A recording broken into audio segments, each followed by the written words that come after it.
Ciao a tutti ragazzi, sono Lori Bart. Oggi vediamo come si fa a sostituire un cavo del filo cambio Shimano Revo Shift, il classico comando cambio che troviamo sulla maggior parte di biciclette in commercio tipo city bike. Quando sentite la vostra monopola del cambio molto dura da girare, sicuramente c'è della ruggine al suo interno, quindi consiglio vivamente di sostituirlo per non andare a rompere il comando cambio, perché sforzandolo si può rompere. Quindi quando sentite la monopola dura vi consiglio di sostituire il cavo insieme alla sua guaina, se possibile, perché la guaina può essere anche lei arrugginita. La prima cosa da fare è metterla sulla sesta marcia, quindi il rapporto più duro, per agevolare il montaggio del cavo. Per fare il lavoro occorrono quei cacciaviti che si usano dagli orologiai, tipo da orologiaio, e ci vuole un cacciavite a stella piccolo come questo.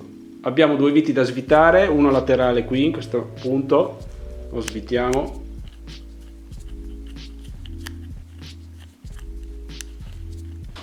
Ok, ne abbiamo un'altra che è sotto il comando dove c'è questo foro qui, andiamo a svitare.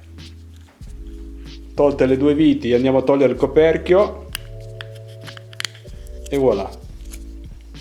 Come vedete il meccanismo è molto semplice, praticamente bisogna sostituire il cavo che passa in questo punto qui. Adesso noi andiamo a sganciarlo dal cambio dietro. Allentiamo con una chiave da 9 il filo e lo sfiliamo. Bene, a questo punto sfiliamo il cavo aiutandosi con un cacciavitino in questa maniera, ok, e sfiliamo.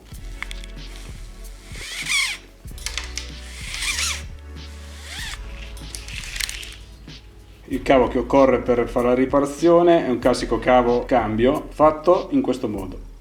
Ok, a questo punto infiliamo il cavo nuovo in questa maniera. C'è un piccolo foro, se vedete, deve entrare lì così e deve uscire dall'altro lato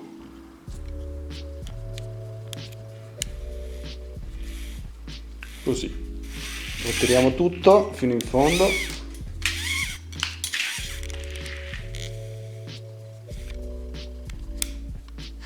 e voilà, si è agganciato. Ora gli facciamo fare la curva così. Ora prendiamo di nuovo la cima del cavo e lo infiliamo in questa maniera così e lo facciamo sfilare.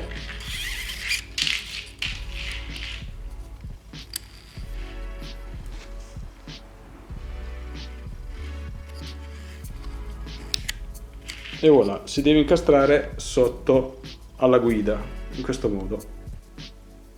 Ripassiamo il cavo nella guaina. Vi consiglio sempre di lubrificare con un grasso antiacqua in questa maniera, così, in modo che il cambio sia più morbido e più preciso.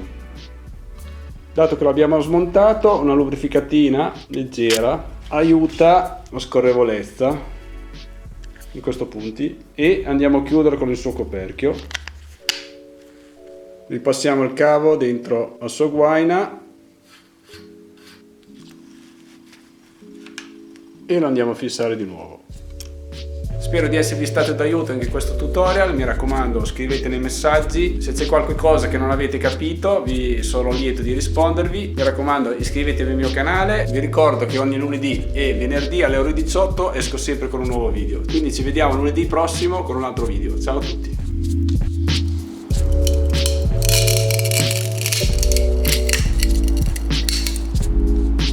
Questa bici da corsa ha subito un incidente e purtroppo è successo questo e non si può più riparare. Si butta nel bidone.